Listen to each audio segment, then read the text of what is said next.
السلام علیکم۔ بسم اللہ الرحمن الرحیم۔ رات کا تیسرا پہر تھا۔ بغداد کی فضاؤں میں ایک عجیب سکون تھا۔ آسمان پر تارے چمک رہے تھے اور ہوا میں ایک پاکیزہ خوشبو پھیلی ہوئی تھی۔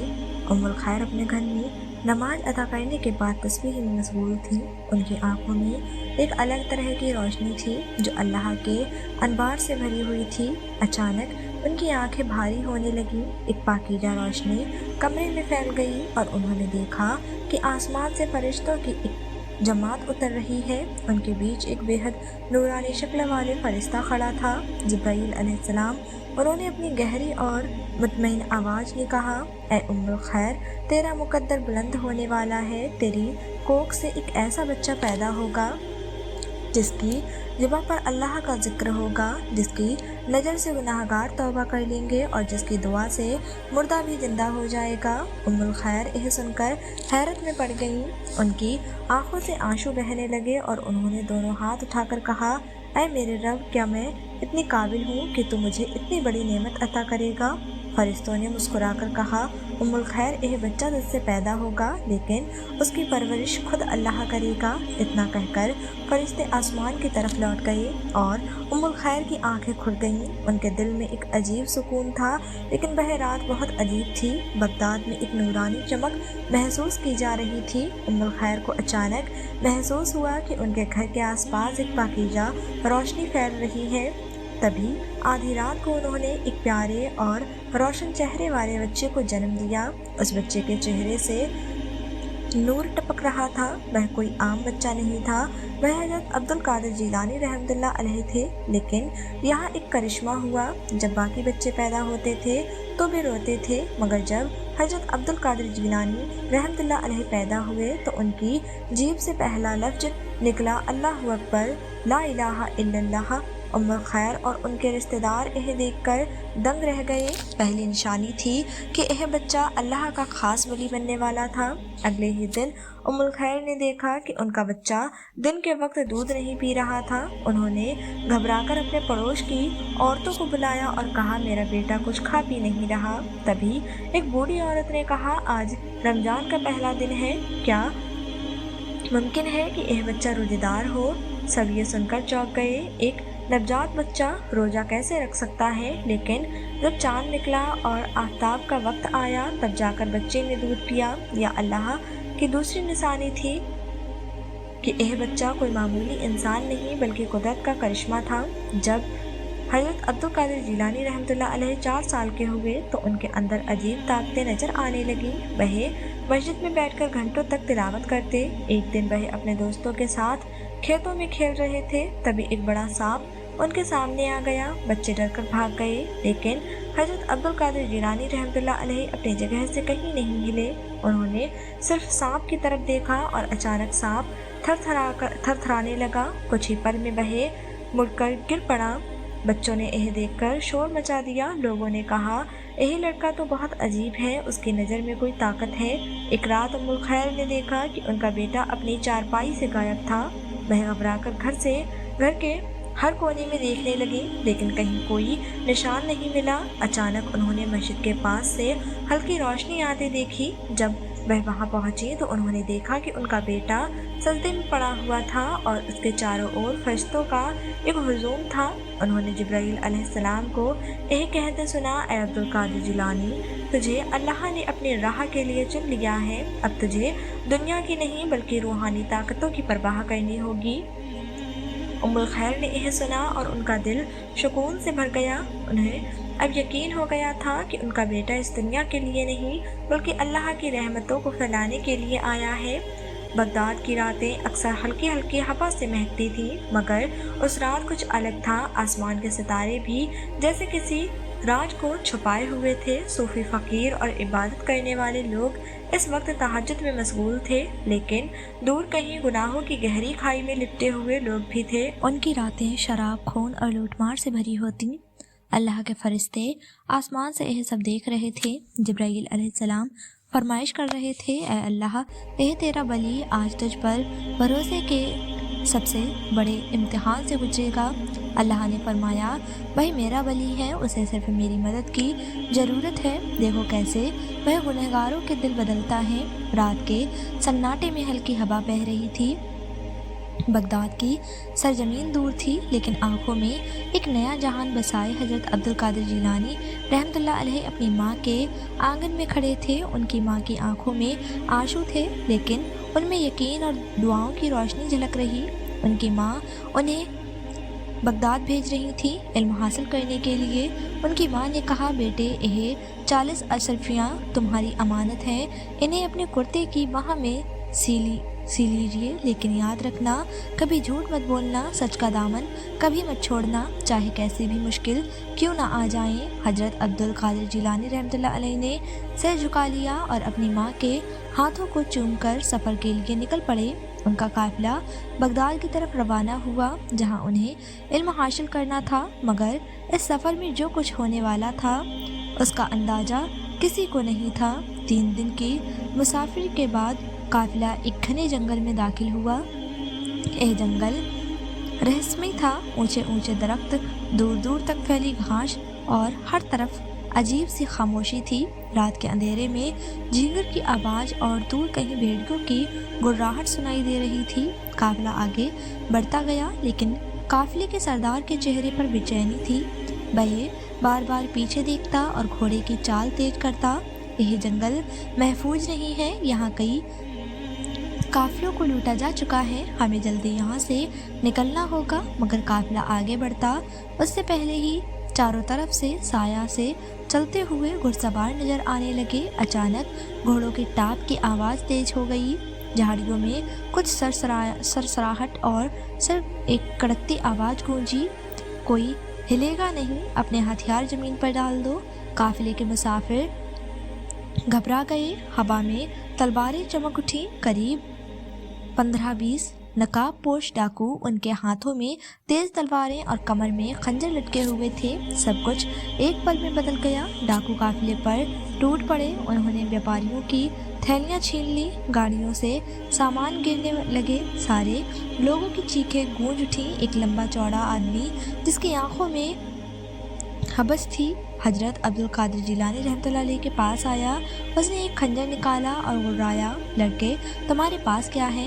हज़रत अब्दुल कादिर जिलानी रहमतुल्लाह अलैह ने बिना डरे कहा, मेरी माँ ने 40 अशरफियाँ मेरे कुर्ते की बाह में सिल कर रखी हैं। डाकू चौंक गया।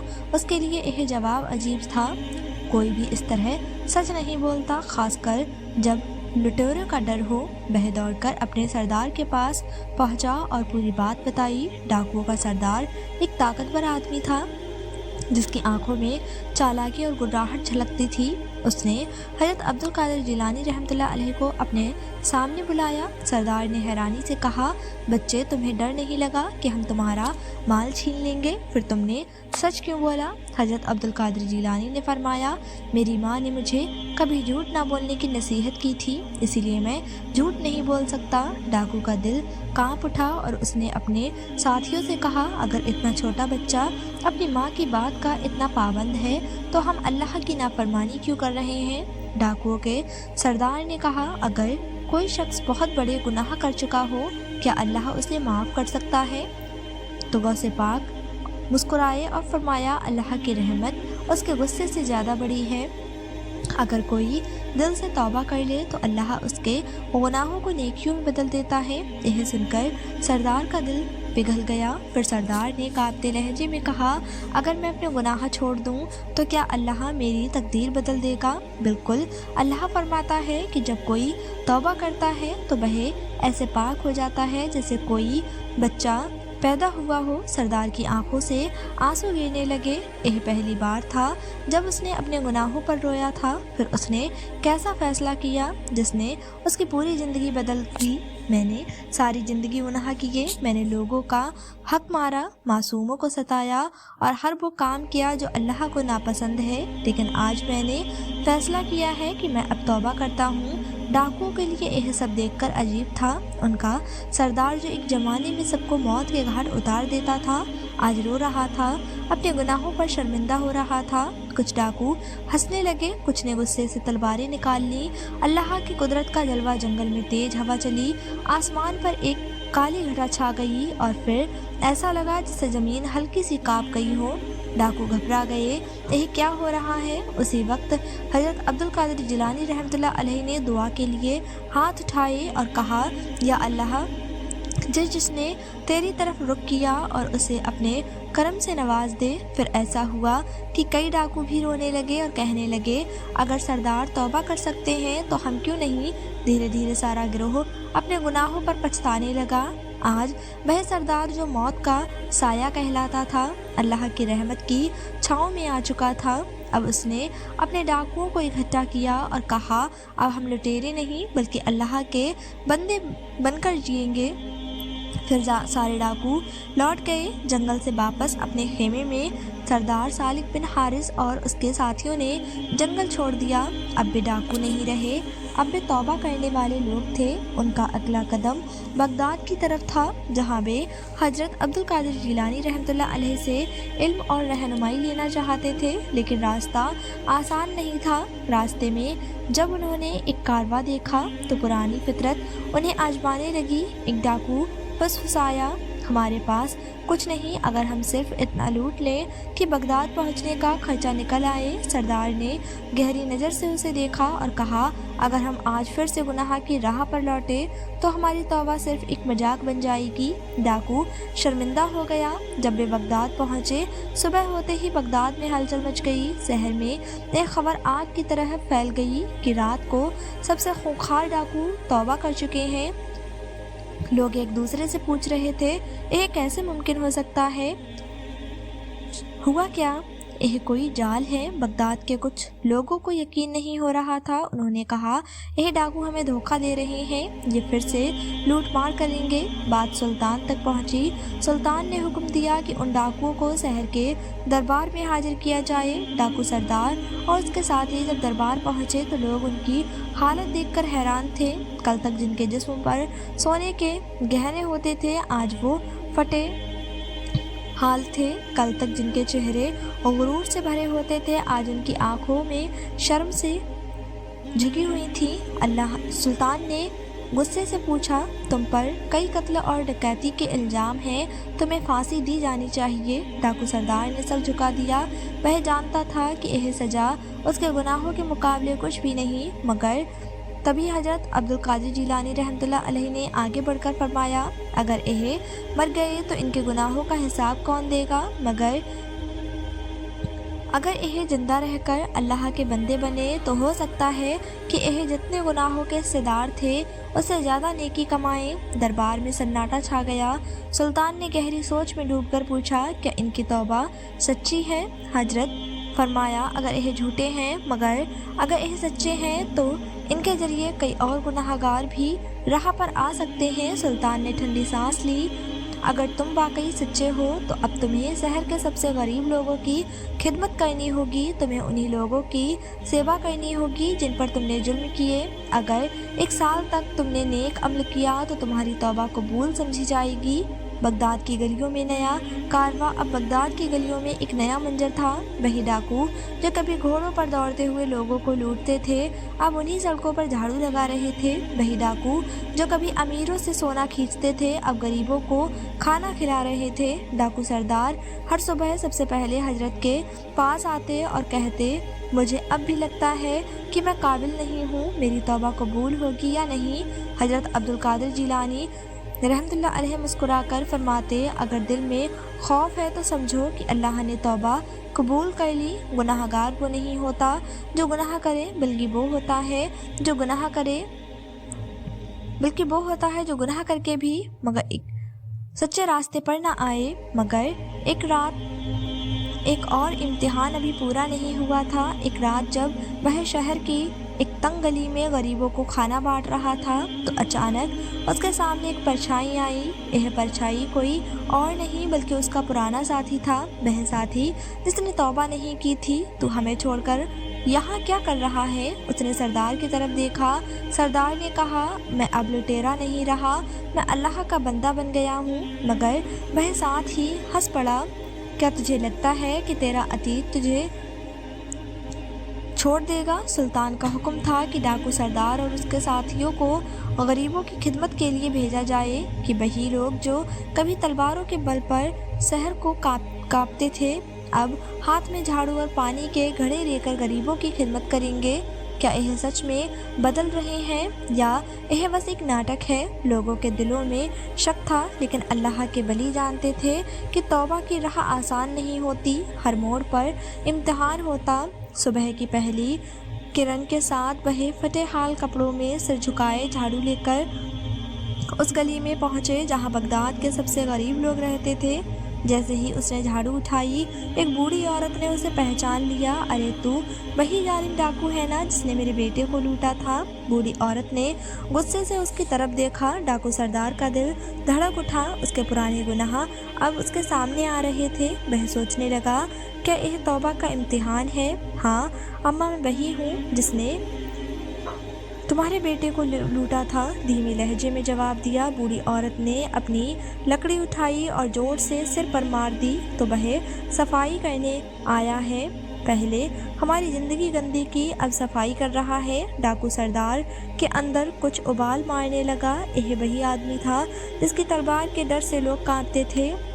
اگر وہ چاہتا تو ایک بار میں اس بوڑھی عورت کو ختم کر سکتا تھا، لیکن اب وہ وہی آدمی نہیں تھا۔ اس نے چپ چاپ سر جھکا لیا اور صفائی کرتا رہا۔ بوڑھی عورت کو یقین نہیں ہوا، کیا سچ میں بدل گیا ہے؟ اس نے پانی کی ایک پیالی لا کر ڈاکو سردار کے ہاتھ میں دی اور کہا، اگر تو سچ میں بدل گیا ہے تو یہ لے، میرے گھر کا پانی پی کر دکھا۔ ڈاکو سردار نے کانپتے ہاتھوں سے پیالی لی اور پی گیا۔ بوڑھی عورت کی آنکھوں میں آنسو آ گئے۔ اللہ بڑا ہے، توبہ قبول ہو گئی تیری۔ کچھ دن بعد ایک نوجوان اس کے پاس آیا۔ مجھے میرا انصاف چاہیے۔ ڈاکو سردار نے اس کی طرف دیکھا، وہ اس کی آنکھوں میں عجیب نفرت دیکھ رہا تھا۔ تو نے میرے باپ کو مارا تھا، اب تجھے بھی وہی سزا ملنی چاہیے۔ ڈاکو سردار نے کچھ نہیں کہا، اس نے سر جھکا لیا اور کہا، جو بھی انصاف تجھے چاہیے لے لے، میں تیار ہوں۔ نوجوان کے ہاتھ کانپ گئے۔ کیسے ماروں تجھے؟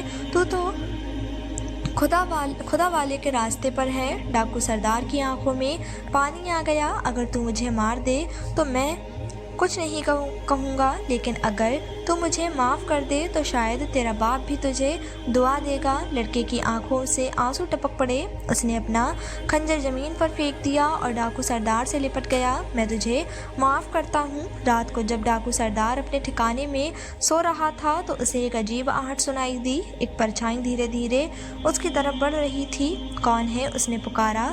کوئی جواب نہیں آیا۔ وہ اٹھا اور دھیرے دھیرے باہر نکلا۔ اچانک کسی نے پیچھے سے اس کے گلے پر خنجر رکھ دیا۔ اگر تو سچا توبہ کرنے والا ہے تو چلا کر اللہ کو پکار۔ ڈاکو سردار نے آنکھیں بند کیں اور دھیمی آواز میں کہا، اللہ۔ اچانک خنجر والے آدمی کی پورا جسم کانپنے لگا۔ نہیں، یہ نام میں نہیں سن سکتا۔ ڈاکو سردار نے دیکھا، وہ کوئی انسان نہیں تھا۔ اس کی آنکھوں سے لال شرارے نکل رہے تھے۔ تو نے ہمارے کئی لوگوں کو اللہ کے راستے پر بھیج دیا، اب ہم تجھے مار دیں گے۔ ڈاکو سردار کو سمجھ آ گیا، یہ کوئی عام انسان نہیں بلکہ ایک جن تھا۔ اگر تیرا بس چلتا تو مجھے کب کا مار چکا ہوتا، لیکن میرا رب مجھے بچائے گا۔ ڈاکو سردار نے زور سے کہا، لا حول ولا قوت الا باللہ۔ اچانک وہ جن زمین پر گر پڑا اور غائب ہو گیا۔ لوگوں کے دلوں میں اب اس کے لیے ڈر نہیں بلکہ محبت تھی۔ اب بغداد کی گلیوں میں ایک عورت کہتی تھی، وہ جس نے میرا گھر جلایا تھا آج میری جھوپڑی بنا رہا ہے۔ ایک بچہ کہتا تھا، ماں کیا یہ وہی آدمی ہے جو ہمیں ڈراتا تھا؟ اور ماں جواب دیتی تھی، نہیں بیٹے، اب یہ ہمیں اللہ کے قریب لے جانے والا ہے۔ ڈاکو سردار کی توبہ کا سفر جاری تھا۔ اب لوگ اسے ایک نیک انسان کے طور پر دیکھنے لگے تھے، لیکن یہ بدلاؤ سب کو منظور نہیں تھا۔ بغداد کے کچھ لوگ جن کی کمائی ظلم اور لوٹ مار سے ہوتی تھی اس بدلاؤ سے خوش نہیں تھے۔ اگر یہ سچ میں نیک بن گیا تو ہمارے سارے راز کھل سکتے ہیں، اس کا زندہ رہنا ہمارے لیے خطرہ ہے۔ اور پھر انہوں نے ایک خطرناک سازش رچنی شروع کر دی۔ رات کی سازش۔ جب دشمن آئے۔ ایک رات جب ڈاکو سردار غریبوں کی مدد کے بعد اپنے ٹھکانے پر لوٹ رہا تھا، اسے محسوس ہوا کہ کوئی اس کا پیچھا کر رہا ہے۔ گلی میں खूब अंधेरा था, हवा में सन्नाटा था। तभी अचानक 4 नकाबपोश लोगों ने उसे घेर लिया। अब तेरा खेल खत्म, उनमें से एक ने कहा। डाकू सरदार को एहसास हो गया कि यह उसी के पुराने साथी हैं, वो लोग जो उसकी तरह तौबा नहीं कर सके और अब उससे नफरत करने लगे थे। मुझे मारकर क्या पाओगे? उसने हल्की आवाज में कहा। हमारा डर कायम रहेगा। उनमें से एक ने खंजर निकाल लिया, लेकिन तभी अचानक रोशनी का एक झोंका आया। जैसे ही नकाबपोश हमला करने वाले थे, अचानक उन सबकी आंखें चौंधिया गईं।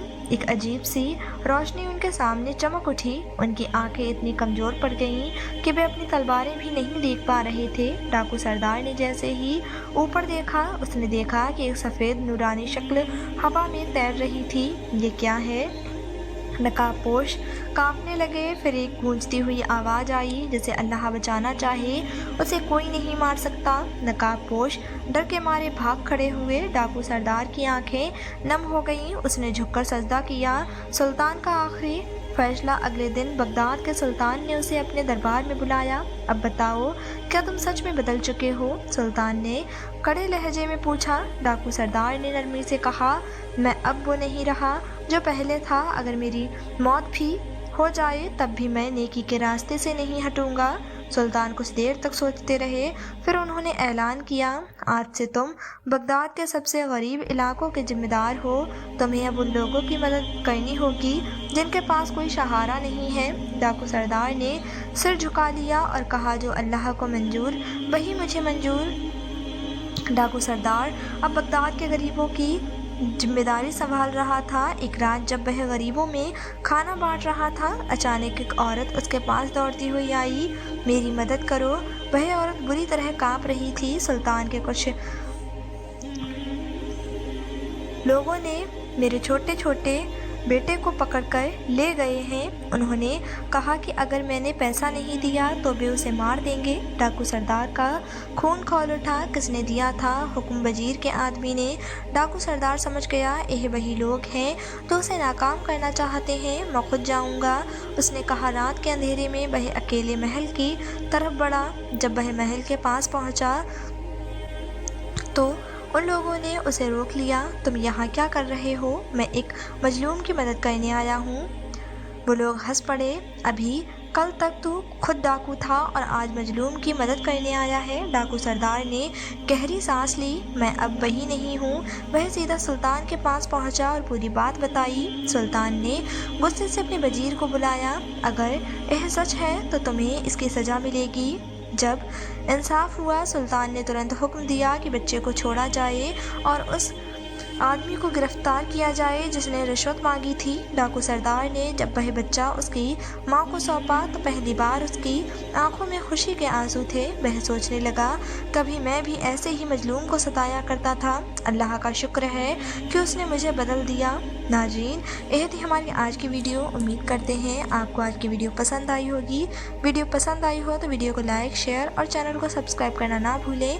मिलते हैं एक अगली वीडियो के साथ। तब तक के लिए अपना ख्याल रखें, दुआओं में याद रखें। अल्लाह हाफिज़।